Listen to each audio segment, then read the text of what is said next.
Are you on edge? We live in challenging, edgy times, so let's lean in. I'm Sandra Bargman, the host of the Edge of Everyday podcast, which drops bi-monthly on all your favorite podcast platforms. Tune in live with me and my friends and colleagues as we share stories and tough talk about pushing boundaries and exploring our rough edges. Real talk with real people that sparks provocative invitations to leap out of what's safe. Sandra Bargman, on the edge of every day. Thanks for listening.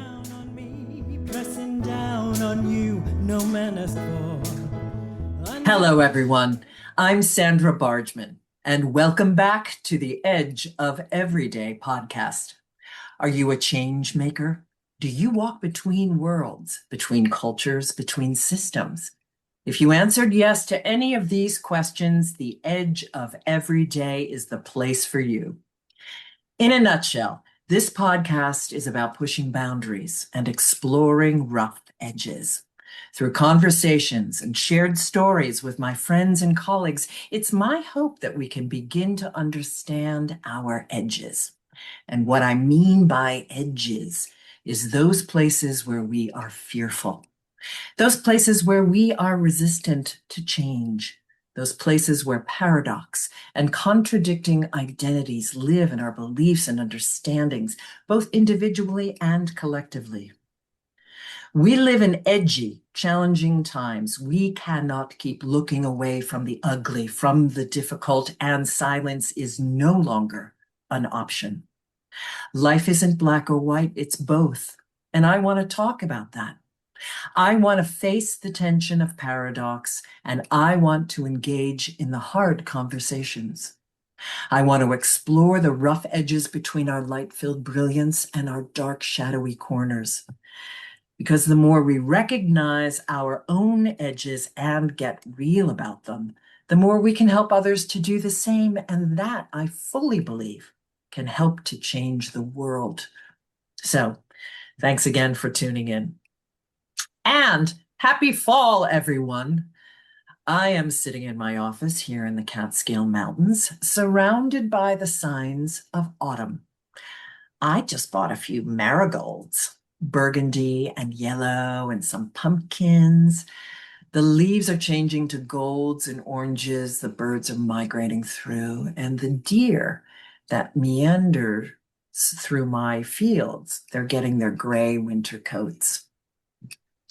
I'm very happy to be back in front of my mic, having been away from the Edge of Everyday podcast for 6 weeks.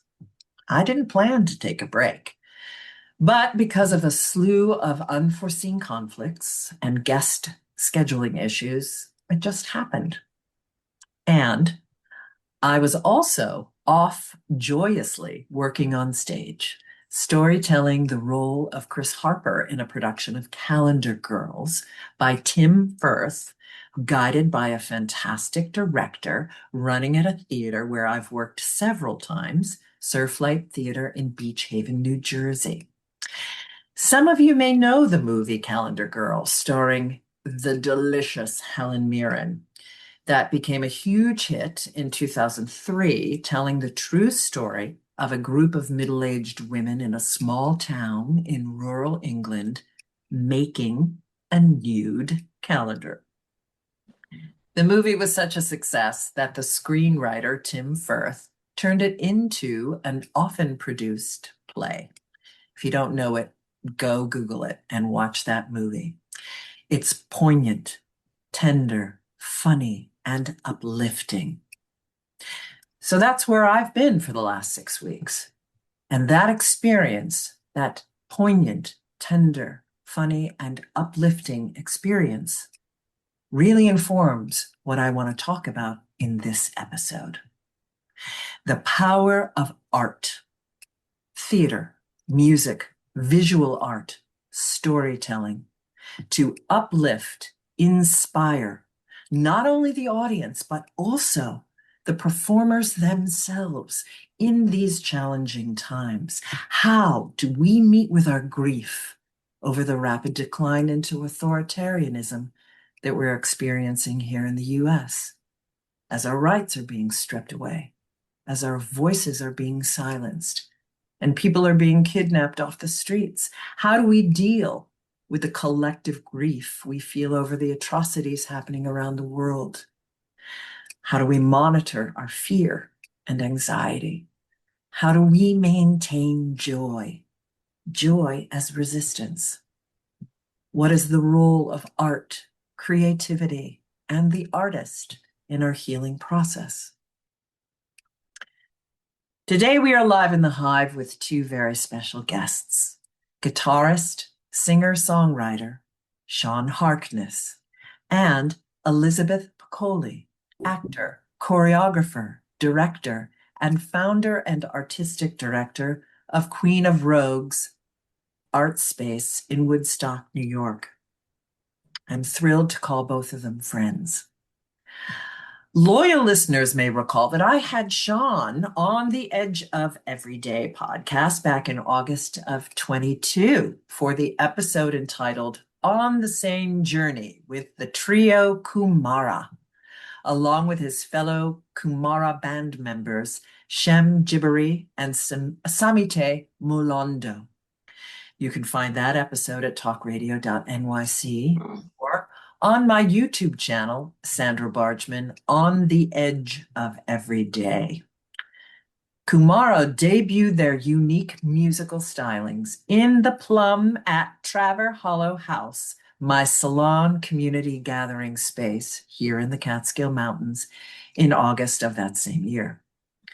Sean is returning to the Plum at TH2 on Saturday, October 18th, with his solo show, Just Me, Solos, Songs, and Stories. He will also be performing at Queen of Rogues art space in Woodstock on Friday, October 17th. Today's episode is, of course, about plugging these upcoming shows. But more importantly, it's about having a conversation that meets these challenging times by building new safe performance and gathering spaces, creating safe, supportive, and inclusive community, and about resistance to authoritarianism through art, music, truth-telling, and storytelling. So let's dive in. Here's their CVs. Liz Picolli is a member of Stage Directors and Choreographers. Her select credits include director, choreographer, and dramaturg for Spandex the Musical, the audio musical mixed by Tony Award-winning Kai Harada, written by Daniel Levin, with live productions off-Broadway at 777 Theater and at the Minsky Theater in Minneapolis. She's been the director-choreographer for Billy Elliot at Axelrod Theater, Cinderella and Footloose at Okoboji Summer Theater, and she is the SDC Observer for Lysistrata Jones, Judson Memorial, and Broadway productions. Other credits include choreographer for the TV Land Awards opening featuring Liza Minnelli, the opera, Goyaskas in NYC. I got it? Yes. A Little Prince in Milan, Italy, and Miss Saigon at the University of Hawaii. She recently choreographed her first feature film, Dirty Rhetoric, starring Tova Feldsche, who was Funny Girl on Broadway. She is the artistic director of Queen of Rogues art space on Tinker Street in Woodstock. Her full bio and links to her website and social media will be included in our show notes. International guitar artist Sean Harkness is in demand as a performer-composer on solo guitar and accompanies an astonishing array of world-class vocalists, musicians, and ensembles. Stephen Holden of New York Times said, "Harkness gives full expression to the mood of the moment." Sean's multiple awards include the coveted Mac, Bistro, and BroadwayWorld.com awards. Harkness represents Walden Guitars, DR Strings, Fishman Pickups, and George L's Cables. He has 8 commercial releases as an artist, many on Windham Hill Records, BMG, RCA, Sony. Walden Guitars features Sean on their 2011 and 2012 product catalog covers, released a signature 12-string guitar in Europe, Asia, and North America, and his B1 baritone acoustic guitar. Sean has an active international touring schedule, most recently including Africa, the Caribbean, and Japan, of concerts, clubs, festivals, corporate events, and intimate private home salons or fundraisers. A musician's musician of exceptional versatility, Sean is often requested to teach guitar master classes and music workshops. You can find his full bio and links to his website and social media in our show notes. Whew! Welcome to my distinguished guests, Sean and Liz. You had to sit for a long intro, didn't you? Thank you for having us. That's a lot. Thank you. Yeah. Well, it's been a while. I had to tell my listeners where I've been. They were like, "What's going on?" Yes, I've been off doing theater. I've been off gallivanting on the beach in Long Beach Island. Sounds good. Yeah, it was great. And the takeaway for me was the extraordinary gratitude that I had for doing. It was a kind of out of body about how I felt grateful in the times in which we find ourselves doing this tender, poignant, funny. I mean, I was really kind of hit over the head by it. And I've been doing throughout, Trump one and the last, performing, etc. But since he came on the scene, but this particular gig was like a hit over the head for me personally. It wasn't just, I know that art helps everyone and uplifts everyone. It was for me to be there and to be surrounded with artists and surrounded with inclusivity and surrounded with diversity. And I was overwhelmed with gratitude for people's talent, for the creativity and the sense of, we can storytell our way through this. Well, it kind of has to be like that, because if you're not having that experience, how are you going to project that experience or show it?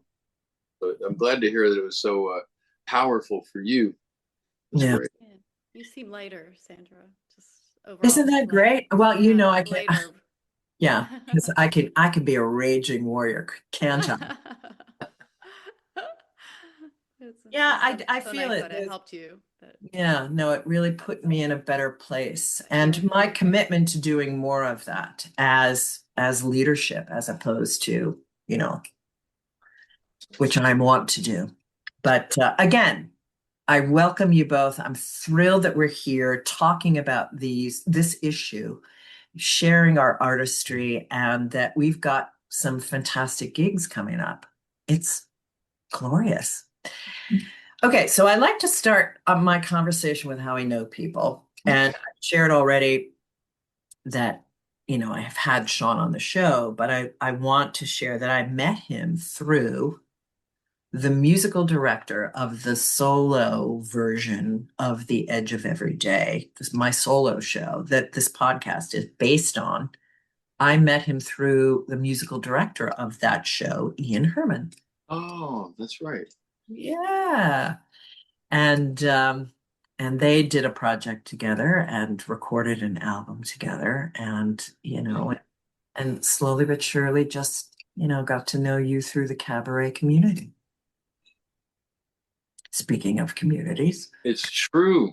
So many communities. Yeah, and which we're going to hear all about your communities.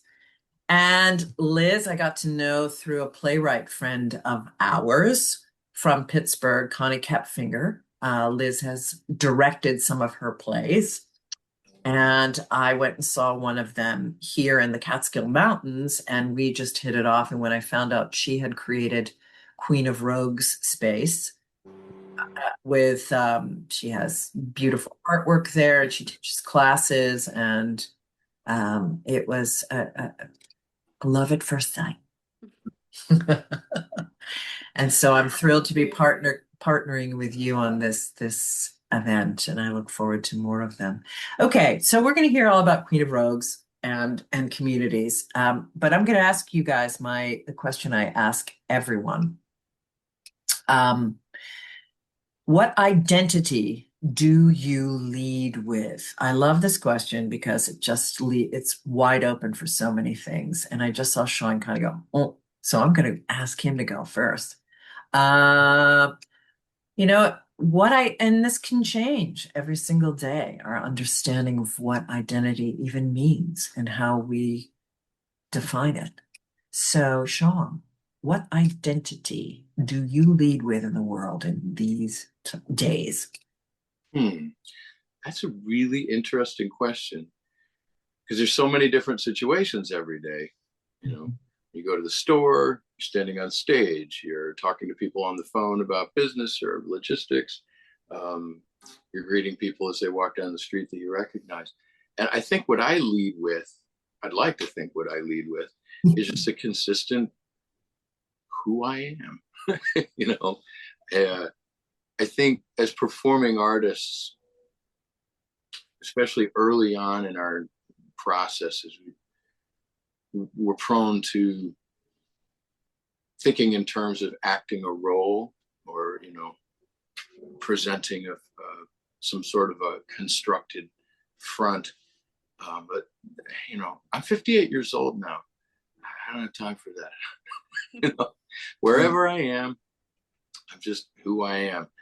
And it doesn't always work. There are those whose feathers that ruffles. But they're not comfortable in their own skin. Maybe and that triggers them, Sean. That very well could be. I find that where it tends to encounter any kind of friction is in situations where there's hierarchy. You know, people for whom their position is more important than the work at the moment, or the relationship, or really music is, you know, the big one for me. It's just always got to be about the music. You know, in the world of theater, there's a lot more hierarchy just by necessity. You know, the stage manager sitting there in the wings, kind of barking things out and saying what needs to happen. That's what's needed. That has to happen. You know, and similarly, you know, the front of house sound person or the director or the band leader or whatever, they all have their functions. And we all have to bring our best to those moments, and there's appropriateness. But when those demands become other than appropriate, I let it be known how I feel about that. And that's not always cool. I so hear that. So, you know, like I said, I'm always myself, for better or for worse, you know. And that's the same guy that all the people at my local supermarket really like to see whenever I walk in the door. Hey, how you doing? You know, we all know each other. I love to feel a sense of community wherever I am. In the music world, whether it's, you know, the cabaret community that you mentioned or any of the other communities that I work in, I love that part of it. You know, that's what got us through the last pandemic, that whole, oh my God. Yeah. You know, but that's what got me through it. And I think it's what got all the rest of us in my various communities through it, was each other. Yeah. So what are we going to do now? I guess the same. Well, I think something that I mean, for the first time in my life during COVID is when I really felt this incredible call to a different kind of community, or a deeper, more organic, important call to community that I had never experienced. And I feel kind of like Mother Earth was calling that to all of us to, you know, get quiet, come together. And that was the year that I started this podcast. Well, went in depression over losing all the work that I was going to have, then creating this podcast and creating the Plum. This gathering salon space to build organic community. So yeah. And I think all of those forces, that long answer to a simple question, all of those forces and situations kind of dictated for me or contributed to, you know, the self that I lead with wherever I go. You know, yeah, it's been pointed out to me repeatedly every day what's really important and what's not, and Yeah. try to just keep my eye on that whenever possible. Well, and there's also somebody, you gave your age. There's something really great about, I just saw a woman at the Green Room in New York City, and she has a song that she wrote. I'm finally old enough to not give a fuck. And it's this like 11th hour song. Her name, shout out to her. Sarah Hester Ross. It's this 11th hour song, and she's on stage in this full length sequin dress. Finally old enough to not give a fuck. It was so perfection. I gotta see that. Yeah. Oh, totally. No, I'll send you a link. Well, yeah. Hopefully she'll be on my podcast. I just sent her a DM. There you go. You never know. All right, Liz Picolli. What Yes. identity do you lead with in today's world? It's such a good question, and I So, think oof. it's absolutely my dancer self. I dance through life. So how that? I grew up is it's just different because my mother's dance studio was on the first level, and then our home was on the top level. So there wasn't a separation between art and family life for me. It was all constantly fluid, and things just merged into one another. I was in the costume closet playing. I was downstairs listening to the records. I was helping her with the studio, and then we go upstairs and have dinner or soup. And it was extremely fluid how I grew up from this like 0 to 10. And I always make the joke that I was like born doing pirouettes. I just like popped out doing pirouettes because I popped out of the womb. she was still dancing, I think 2 weeks before I was born. So I Brilliant. I see things through movement, and Mm. and my artwork is always triggered through movement. I started writing poetry more when I was on the train. I have to be always in motion, and it's just how I see people and how they interact with each other and flowing on and off the stage. And it's how I see the world. It's how I experience life. Kinesthetically, yeah. Aesthetically, absolutely. Kinesthetically, yeah. Kinesthetically, yes. Yeah. Yeah, absolutely.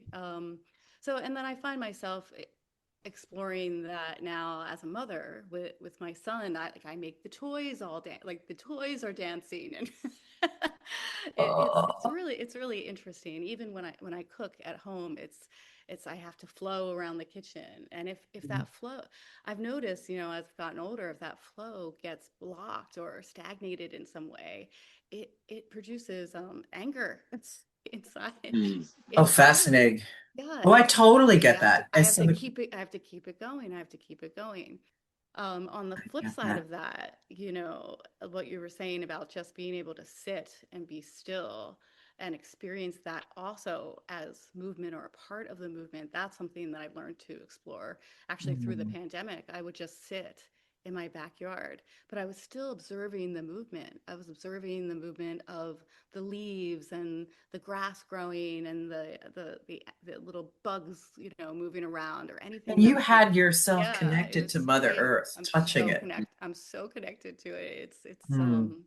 It's a really it's an interesting way of being, and I don't really know any other way. There's And why change it? Yeah. I mean, it right. informs everything. It's Yeah. funny during, and as I said, I'm a lovely, rageful warrior. When I get particularly rageful, now that I'm nice and light, thanks to Liz's comment, my husband is like, you need to get to the gym and work it off. Yes, I do. Yes, I do. I'm getting a little angry and rageful. Go move is my point. Go get it out. I too am a big mover. I've been, not necessarily, I've been a dancer, but, I didn't pop out of the womb that I was more athletic and then moved into dancing. I had a And, jazz instructor growing up. His name was Luigi. He was a master oh, teacher, you know, and his motto is never stop moving. never. Well, and I also, I look at people my age and, who don't move and Right. they look 40 years older than me. Absolutely. We all have to just, the body is built to move, not to be sedentary. Mhm. All right, let's move on. All right, want to talk, Liz, tell us about Queen of Rogues and why you started it. Sure. And not hugely lengthy because Yeah. we've got to keep things moving. Of course. Well, the inspiration behind it, I've spent about 10 years on and off in Hawaii. I was teaching for a children's theater company there called Ohana Arts. And there was a space there that I kept gravitating towards in Chinatown. And it was an art gallery, really cool hub by night. But then during the day, they had all these workshops and classes. And I was just like, wow, this is incredible space. And there's a space for all generations of people that are being inspired by all these different art forms. And it just kept sticking in my mind. And then, I was here in the Catskills, and I really wanted to create my own space. I had this passionate urge to have something that I could have a bit more creative control over. And I was like, Mm. why don't I try this? It's a hybrid sort of melting pot of artist situation and see what could happen. Wow.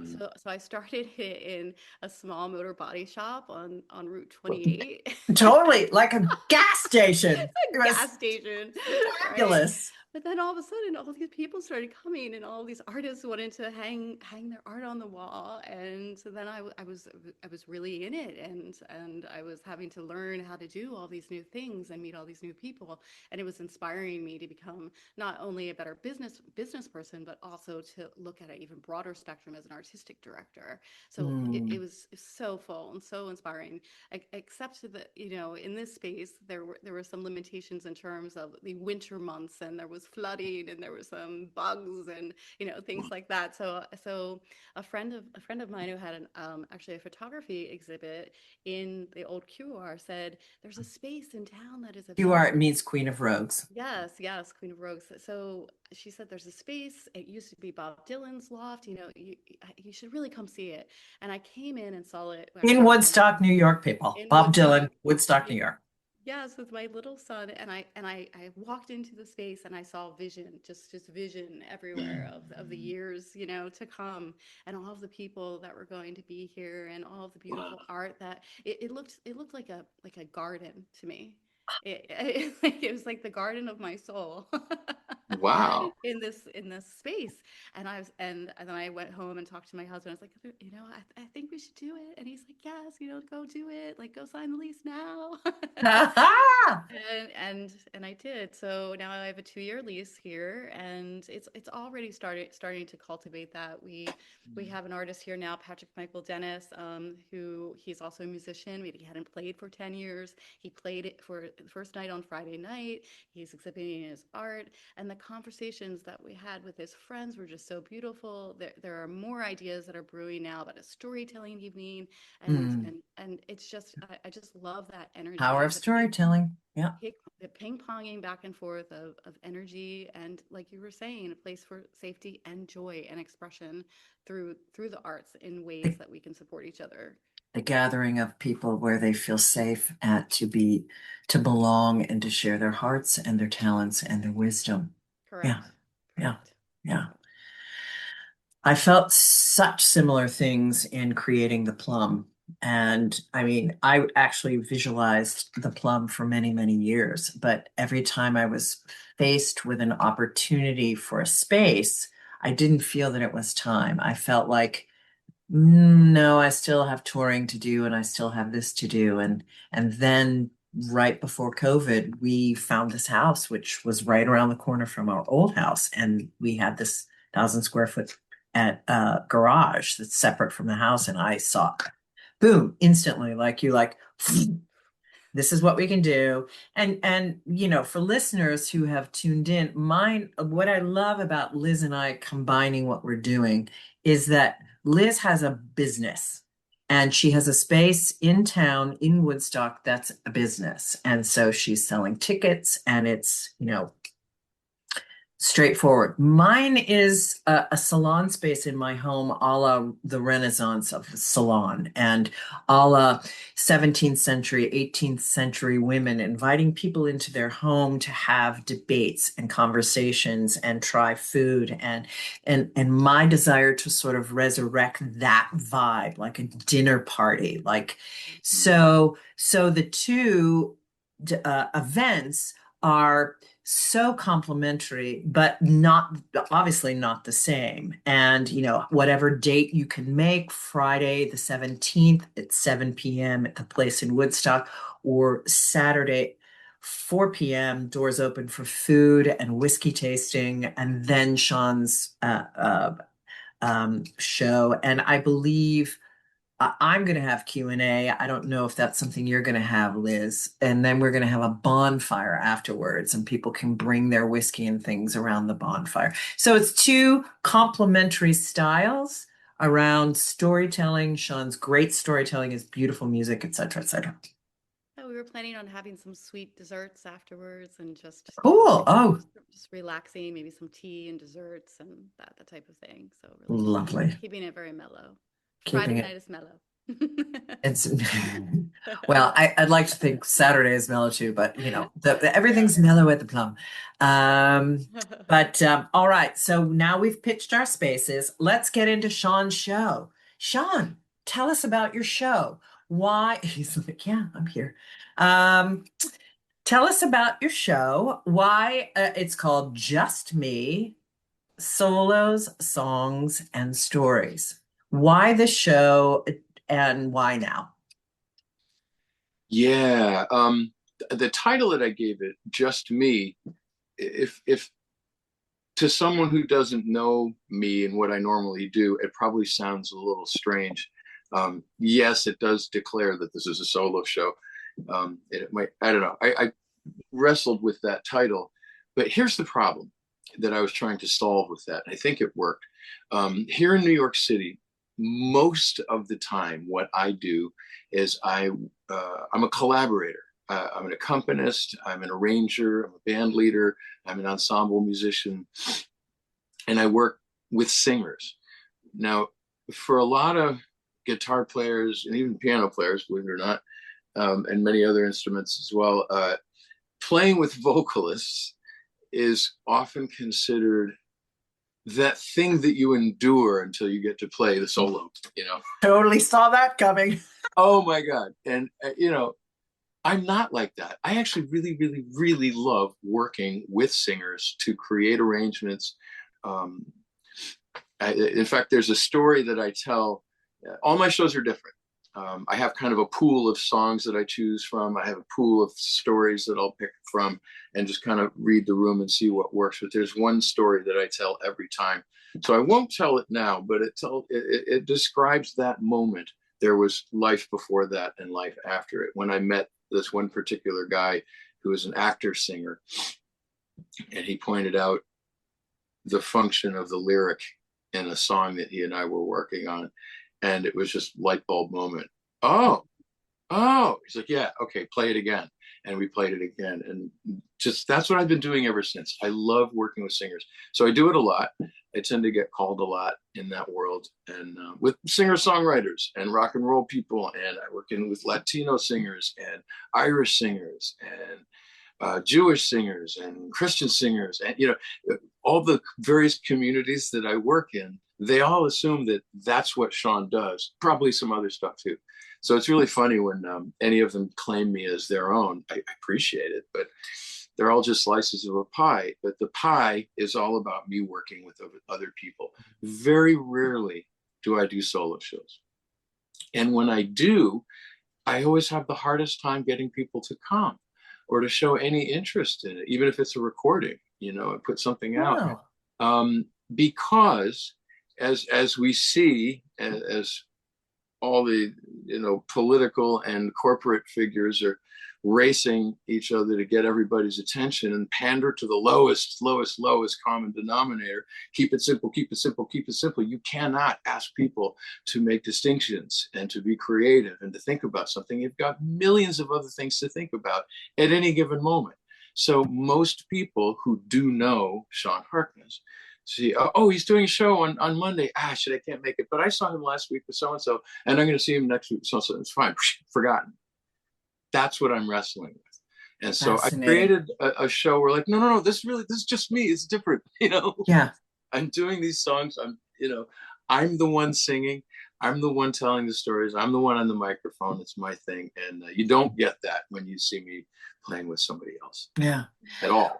Which is it's remarkable to me because that's the reason. Well, I reached out the second I saw you at a solo show. I was like, that's what I want up here. Is Oh, well, Sean. bless you for I understanding. want to hear him, his stories, his music, his voice.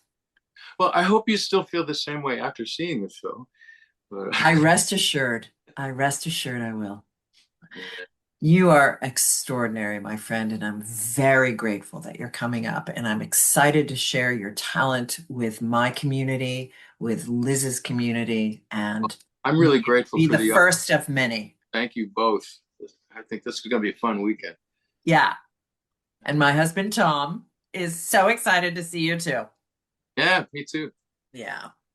Yay, yay, yay. So, why the show now, Sean? Well, I started doing it. This summer was oddly inactive for me, kind of just enough to pay the rent. And I do enjoy having some free time once in a while. But a strange thing happens when you do what we do as creatives. If too much time goes by, I get restless and unsure of myself. Start eating our brains. Yeah, like the work is, it's not just for money. There's a validation in it. I need to work. I need to interact with Well, other it's like people. that. It's like that working out thing. Like we said with Liz, it's the Yeah, same thing. It's like, oh, I have to create, or gotta else I move, go, gotta move, gotta move. Yeah. mm. So, Yeah. when Anxiety there kicks wasn't as in. much going on, I was like, well, okay, if other people aren't calling me right now because everyone's off on summer vacations, or everyone's tightening their belts economically right now. Wow, we're the last. The not the front lines, the back lines, I Yeah. guess. Um, we in the arts, but so I just said, hey, I got some free time. How about I offer a solo program at my favorite little room at Don't Tell Mamas, that little brick room. It's like an old pair of blue jeans. Every time I play in there with somebody else, I always think, I want to do a solo show in here. I For like this. listeners, yeah, for listeners who don't know the cabaret world, Don't Tell Mama is the quintessential It's very cabaret room in New York City. Yeah. And they have two rooms. There's the bigger room. I actually like the small room better. I really Oh do. yeah, me too. I'd rather do 3 nights in there than one big night in the other room. Anyway, so I just figured here's a way to, put a couple bucks in my pocket, be engaged in something, and create the show, and practice for it, and work on new arrangements of songs I love. And I don't know, it gave me purpose, I guess. Yeah. Well, Well, when you talk about this, it proves the point of the meaning behind this episode is that you talked about, I have to deal with my anxiety. I have to deal with this inert energy that needs to go somewhere. And it's not just me personally, it's everything that's in my world and what's happening in the world. And the way that I show up for that with some confidence and some heartfelt juju is through my creativity, is through my artistry. boom, And you all of that. just boom. And Yes. Okay, so I'm feeling anxious about some things, about my life and my rent potentially, and the world around me and the economy. And so I'm going to create. And now I'm going to share myself. I'm going to share my stories, my voice, myself. And that It's funny. You spoke in your opening about the kind of inherent conflicts and fears and ironies, or juxtaposing of opposites. And you've met my delicious wife Takako. yes. And her, so you're Liz, you're a movement oriented person. She's and I'm a audio oriented person. She's a visual oriented person. Yes. And her photography is just unparalleled. She's great, and I love her dearly. 23 years in, she's just the air I breathe. Shout out to you. That said, she hates when I sing in public. Please don't do that, she says. And she's pretty much heard all of my stories by now, and really kind of wishes that I wouldn't tell stories in public. So it's hilarious. She's not allowed to my solo show. Oh my! Oh, is that why she's not coming up here? No, actually, she is completely cranked that weekend with other work. But she might get out of it. She does want to come to see Oh, you because if there's yay. girls club involved in it, then she's interested. But if it's just to come see me play, No, no, there's Girls been there, Club. done that. Bring And it's her. funny because I had to like wrangle that emotional thing of, I'm really, really doing this for my own purposes. And I don't need permission from anybody, really. It's that I had to do this. I really had to do this. And when I finally, she said she was going to come on one of the shows. Actually, I wish she had come to that one because that's the one that Stephen Holden gave me such a wonderful review for. It was really connected that day. But anyway, it's neither here nor there. She had some girlfriends that were coming, and so she was going to come with them. And all of a sudden, I just felt everything just go, you know. So I thought about it for hours, and it was really plaguing me. And she had no idea I was having this thing.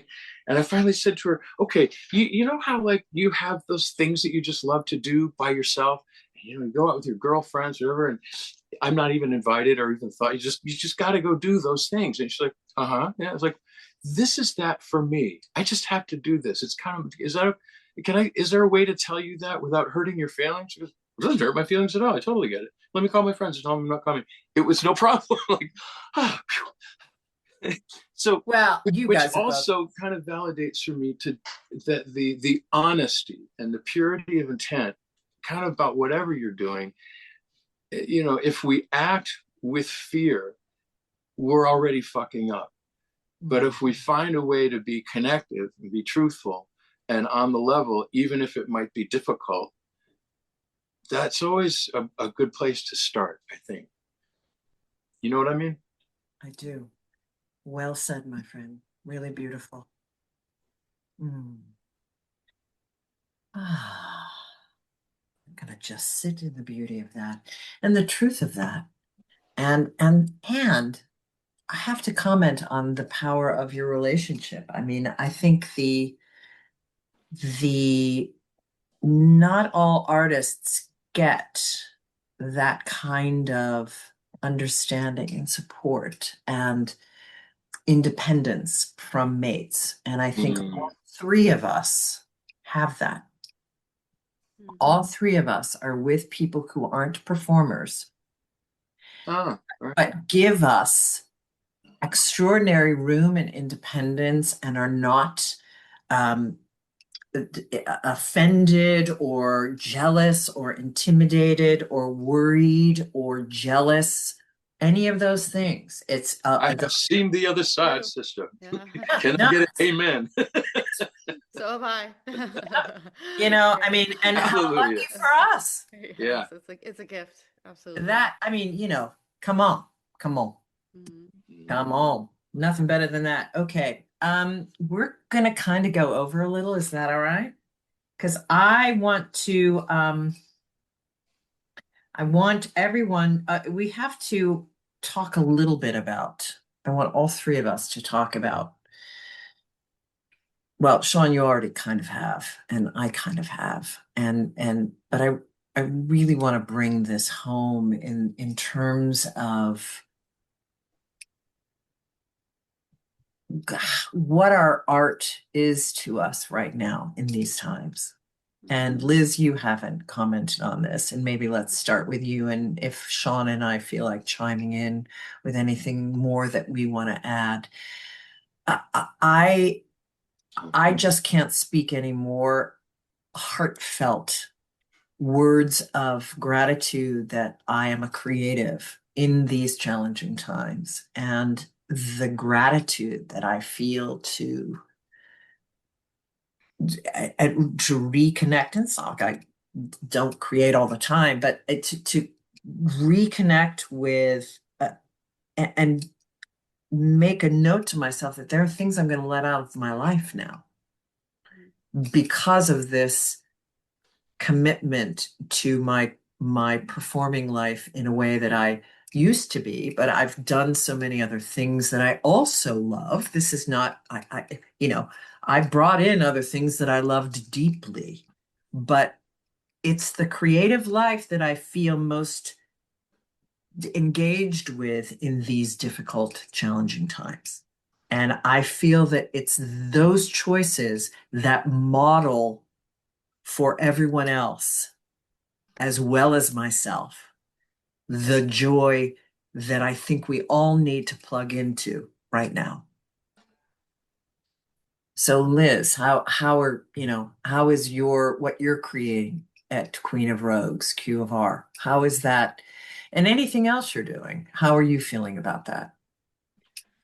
Well, I think where I'm at personally, professionally, is sort of it's a shift since I just became a mother, Mhm. 14 months ago. So that's creating a huge space, you know, in life that I didn't have before. How to integrate myself being a mother and an artist and a wife and all of those things. Now, luckily, I am quite hyperactive.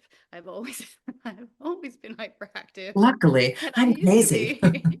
I used to really put all that energy into my dancing. It was like, ah. But as I've gotten older, that shifted more into my intellectual, mindset. And I've gotten a little bit, I've developed a more strategy. My husband has helped me with that because he has a very strategic, mathematical mind. So that's sort of It's the rubbed best off. of both. It's rubbed off on me. So I find myself now definitely saying no to things, creating a little bit more space for myself to do them because I need that space. Trying to discover the balance and also trying to align these projects down the road in a Mhm. way I didn't really do before. I was just always sort of whimsical. Oh, I'm going to do this job here and I'll do this job there and then that job there. Yeah. Whereas now, because you have to schedule so much with a little one, I'm becoming, like I said, more strategic in that alignment process, and also logistics, being both up here running a business as well as doing directing and choreography jobs down in New York City. So that balance stream is really interesting to me, and how those two worlds are going to energize one another, and it's already starting to happen in really really interesting ways. Sean, like you're coming up. I also have a friend, Vanessa Luke, who's bringing a production up in December of the Christmas Carol. So it's really exciting how these worlds can merge, and we can have the best of both worlds. We can have this beautiful, serenity of Woodstock and all of these artists that are In the here, and then Hudson Valley. in the Hudson Valley, the beauty of those natural resources, right? But then be able to go down into the city and be like, yeah, we're doing it, to get that energy again. Well, So and I'm working on that. yeah, that's totally fabulous. Yeah. Well, I think balance is the word that really jumps out to me that in everything you just said. And balance is the thing that that we have to have in these, I'll say it again, these challenging times in which we find ourselves. How am I going to be realistic about how am I going to hold these paradoxes? How am I going to be realistic about what's happening and be mortified and sad and still find joy and still find time to create all these things and make these schedules and serve my young person and think about his future in the things that I create? And selection, really getting Yeah. what's really What's going to interesting. serve us? What with the curation, it's actually, I love curating the artwork and bringing artists in, and I love, laying it all out. But it's also the curation of your own life. That's what I've really been trying to think about and discover. It's like, what does that look like? How do you I think that's curate the a name of your beautiful first life? book. I think that's the name of your book. It is. I'm, or your one woman show. Okay. That would be way down the road. But thank you, Sandra. Oh my gosh, that's beautiful. Yeah, how do I curate? Yes. Sean, is there anything you want to add to that? Well, I guess just overall, this thing that we do, uh, Well, the problems that we're facing are ancient problems, and we are an ancient part of the solution. Mm. We just got to keep doing what we do, whether we're recognized as such or whether we're targets. We just, what else are we gonna do? Yeah. This is what we Well, do. as I say over and over and over again, this is the party from a spiritual standpoint, and you don't have to agree with me, people listening, but I've said it before and I'll say it again. I signed up for this particular party. That's why I'm here. And I know that. So I'm meeting the times in which we find ourselves. And I'm sharing my creativity, my voice, my warriorship, and doing my best to balance all of those. So, well, isn't that a lovely way to end things? Let's plug all the things we're doing again. We're going to plug the shows, and then we're going to hear what's next for you two. So Friday, October 17th at Queen of Rogues Art Space in on Tinker Street and this is all going to be in the show notes, people. In Woodstock, 7 p.m. Sean is going to do a show there with desserts and tea afterwards and beautiful art on the walls. Saturday, September 18th, 4 p.m. doors open, food and adult beverage tastings. Ticket prices for yours, $25 ticket prices. And you'll send me the link that I can include in show notes, or it's on your website as well to order tickets. Yes. Am I correct? Yes. Okay. Yes, it is. It's at queenofrogues.com. Okay, queenofrogues.com. Again, that'll be in the show notes. For me, at the Plum, it's by invitation because it's my home and we have a suggested donation. And the Sean will go on at 5 o'clock. We will have a Q&A, very salon-like, and then we will move out. We can mingle after the show, keep eating and beveraging, and go out to the fire pit afterwards. If you want to be included in that, you need to send me an email or a DM and request a private invitation. That'll be in the show notes. So, and that's, I think I said 5 o'clock. Yes, I did included that. And then in terms of what's next for you guys, what else would you like to plug? I'm going to Germany. Well, I'm playing at the Zinc Bar on Tuesday night with the Daniel Glass Trio, and then we all fly to Germany on Wednesday and come back just a couple. This coming days. Tuesday. Yeah. Oh, okay. Wait a second. I will just be getting back. What date is that? Because this is not gonna drop until the 2nd. Oh, okay. Yeah, I will be in Hamburg on the 2nd. Okay. But I get back like the 14th, just a couple of days before I come see you. So I get nothing else. Oh, but like the week after that, talk about people that I play with. I'll be every night for 5 nights. I'll be at 54 Below with John Lloyd Young. Oh, wonderful. No, that'll be a fun thing. Okay, I have to read this. I pulled this quote off your website. I screamed when I saw it. I loved it so much. It's from John Bon Jovi. Say that 3 times. John Bon Jovi. Sean is a great friend and an even better guitar player. That's awesome.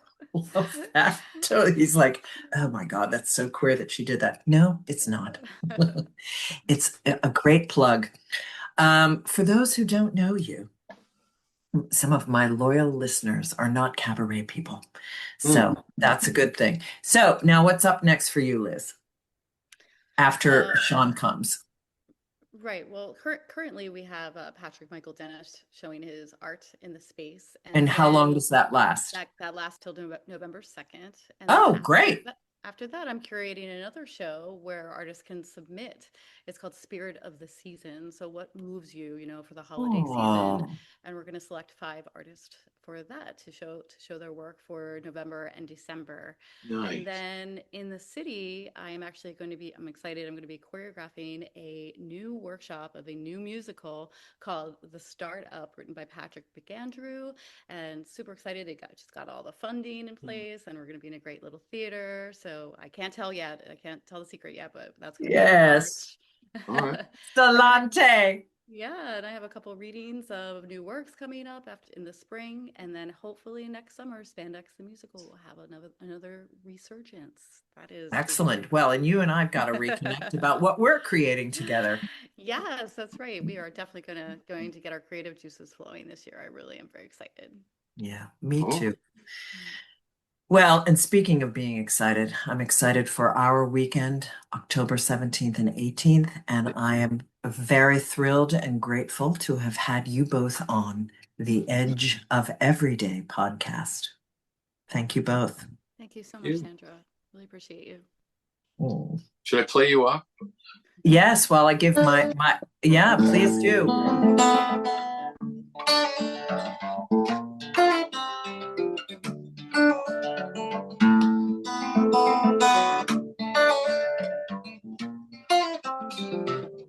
This is Sandra Bargman on the Edge of Everyday.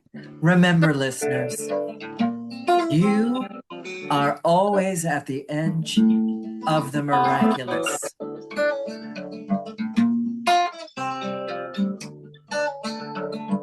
Until we speak again, take good care.